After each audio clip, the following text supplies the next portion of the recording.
미라클 모닝 애청자 여러분 안녕하십니까?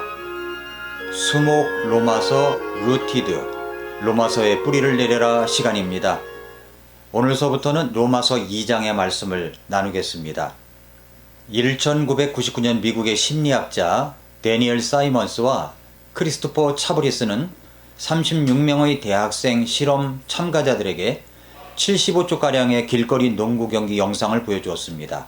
영상에는 흰색 셔츠를 입은 A팀 선수 3명과 검은 셔츠를 입은 B팀 선수 3명이 농구공을 패스하는 장면이 담겨 있습니다. 그리고 36명의 대학생들에게 흰색 셔츠를 입은 선수들이 서로 몇 번 공을 패스했는지 세어보라고 주문을 했습니다. 75초 동영상이 지나갑니다. 실험에 참가한 학생들은 집중해서 흰색 셔츠를 입은 사람들이 공을 주고받는 것을 셉니다.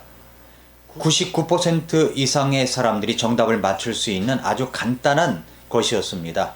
75초가 지나갔습니다. 영상 시청이 끝나고 나서 실험자들은 이런 질문을 받습니다. 혹시 영상에서 고릴라를 보셨나요? 경기를 할 때 고릴라가 44에서 48초 사이에 고릴라 분장을 한 사람이 화면 가운데 나타나서 영화 속 킹콩처럼 가슴을 탕탕 치는 장면이 5초간 노출되어 있었습니다. 분명히 나타났다가 사라진 고릴라를 실험에 참가한 36명의 대학생들이 대부분 고릴라를 보지 못했습니다. 분명히 나타났다가 사라진 고릴라를 많은 참가자가 전혀 알아채지 못했다니 놀랍지요? 이런 현상을 보이지 않은 고릴라라고 합니다. 이런 실험에 대한 내용을 담은 책이 우리나라에 번역되었었는데 김영사에서 펴낸 이렇게 보이지 않는 고릴라입니다. 보이지 않는 고릴라. 이 간단한 실험은 우리의 인식이 얼마나 잘못되었는가를 보여주는 실험이었습니다. 벤자민 프랭클린이 이런 이야기를 했습니다. 세상에는 깨기 힘든 아주 단단한 것 3가지가 있다. 그게 뭘까요? 강철, 다이아몬드, 그리고 자기 자신에 대한 인식이라고 했습니다. 자기 자신에 대한 인식을 다른 단어로 바꾼다면 착각이라고 할 수가 있습니다. 강철, 다이아몬드, 그리고 자기 자신에 대한 착각입니다. 이런 표어가 있지요. 오고 가는 착각 속에 헷갈리는 너와 나. 또 이런 표어가 있습니다. 주관적인 착각은 객관적인 오해를 낳는다고요. 우리는요, 정말 굉장히 똑똑한 것 같지만 사실 자기 착각 속에 살아가는 것이 너무나 많습니다. 부부 사이에서도 부부싸움을 할 때 자기의 잘못은 보이지 않고 상대방의 잘못만 보입니다. 왜 그럴까요? 자기 자신에 대한 착각 때문입니다. 우리의 갈등은 대부분 자기 자신에 대한 착각 때문에 일어납니다. 보통 우리는 우리가 보고 싶은 것만 보는 경향이 있습니다. 또한 믿고 싶은 것만 믿는 경향이 있습니다. 자신의 단점은 보이지가 않습니다. 고릴라의 실험에서 한 곳에 집중하느라 고릴라를 보지 못한 것처럼 자기 자신에 대한 지나친 집중이 너무 집중해 있어서 자신의 진정한 모습을 잘 보지를 못합니다. 이것이 바로 문제입니다. 그야말로 오고 가는 착각 속에 헷갈리는 현상이 일어나는 것입니다. 로마서 1장과 2장을 비교해서 한번 여러분 다시 읽어보시면 대명사의 전환이 있었던 것을 볼 수가 있습니다. 1장에서는 3인칭을 썼습니다. 2장에서는 2인칭을 썼습니다. 로마서 1장 24절 이하를 보시면 그들이라는 대명사가 많이 나옵니다. 로마서 1장 24절 이하에 보니까 그러므로 하나님께서 그들 마음에 정욕을 통해 부정함에 내주사 그들이 그랬죠? 자기들의 몸을 서로 욕되게 하셨으니 그들은 3인칭입니다. 하나님의 진리를 거짓 것으로 바꾸어 창조자보다 창조물을 더 경배하고 섬겼느니라. 그분은 영원히 찬송받으실 분이시로다. 아멘. 이런 까닭에 하나님께서 그들을 나오죠? 수치스러운 애정에 내주셨으니 이는 심지어 그들의 여자들도 본래 들었을 것을 본성에 어긋나는 것으로 바꾸었기 때문이라.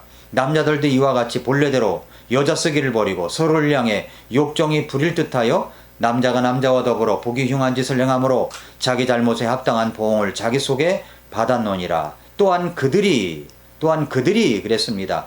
32절에 봐도 32절에도 그들이 이런 일을 행하는 자들은 죽어야 마땅하다는 하나님의 심판을 알고도 같은 일을 행할 뿐 아니라 그런 일을 행하는 자들을 기뻐하느니라 라고 말씀을 했습니다. 1장에서는 3인칭이 그들이라는 말로 계속 등장하고 있습니다. 그런데 2장에서는 2인칭 대명사로 바뀝니다. 로마서 2장 1절부터 5절을 보시면 그러므로 오 판단하는 사람아 네가 그랬죠? 네가 누구이든 변명할 수 없나니 이는 판단하는 네가 같은 일들을 행함으로 다른 사람을 판단하는 것에서 네 자신을 정죄하기 때문이라 그랬죠?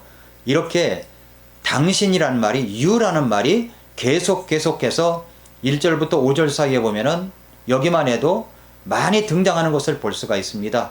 네가 하나님의 심판을 피할 줄을 생각하느냐? 라고 이야기를 하고 있습니다. 네가라는 말을 썼죠. 4절 말씀해 보니까 혹은 하나님의 선하심이 너를 인도하여 회개하게 함을 알지 못한 채 네가 그분의 선하심과 관대하심과 오래 참으심의 풍성함을 멸시하느냐? 다만 네가 네 강팍함과 뉘우치지 아니하는 마음에 따라 진노의 날 곧 하나님의 의로운 심판이 나타나는 그날에 이 말 닥칠 진노를 네게 쌓아 올리는도다 라고 했습니다. 사람들은 자기 자신에 대한 착각에 빠진다는 것이 1장에서는 3인칭을 써서 그들은 이라고 하면 자기는 아닌 줄 알고 있습니다. 1장 29절 이하에서 23가지 이상의 죄가 나오는데 그 죄악을 저지르는 사람이 그들이라고 하니까 자기는 아닌 줄로 알고 착각하고 있습니다. 그런데 2장에서 대명사가 바뀝니다. 네가 같은 일들을 행함으로 네 자신을 정죄하기 때문이라 네가 하나님의 심판을 피할 줄 아느냐 하면서 2인칭을 썼습니다. 바로 너라는 겁니다. 너. 죄를 범하는 사람이 누구입니까? 그들이 아니라 당신입니다. 네가 당신입니다. 정말 깨기 힘든 단단한 것이 사람의 마음입니다. 깨지지가 않습니다. 다이아몬드보다 강철보다 더 단단한 것 같습니다. 그래서 잠언 말씀에서 그 미련함을 절구해서 빻아도 그 미련함이 벗겨지지 않는다는 말씀이 있는 것 같습니다. 자기 자신에 대한 착각 속에 살아가고 있습니다. 다른 사람은 죄를 졌을지 몰라도 내 자신은 아니라는 겁니다. 자신은 그래도 도덕적으로 살아왔고 다른 사람에게 손해를 끼치지 않고 살아왔다고 말합니다. 세상에 이렇게 힘든 이유가 악을 행하는 사람들, 예를 들어서 히틀러나 카다피나 저 김일성과 김정은 때문이지 자기 자신은 아니라고 말합니다.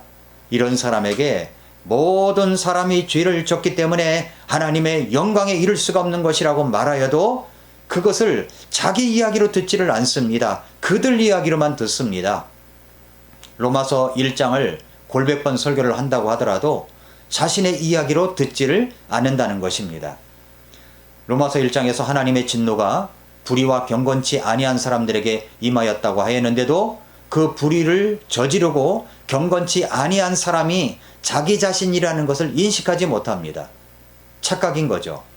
그래서 하나님께서는 로마서 2장에서 2인칭을 씁니다. 그 불의를 저지르고 경건치 아니한 사람이 누군지 아니? 바로 너야, 너라고 말씀하시는 것입니다. 이런 사람의 특징이 있습니다. 첫째는 다른 사람을 아주 잘 판단합니다. 그래서 2장 1절에 보면은 그러므로 오 판단하는 사람아 네가 누구이든 변명할 수 없나니 이는 판단하는 네가 같은 일들을 행함으로 다른 사람을 판단하는 것에서 네 자신을 정죄하기 때문이라 라고 했습니다.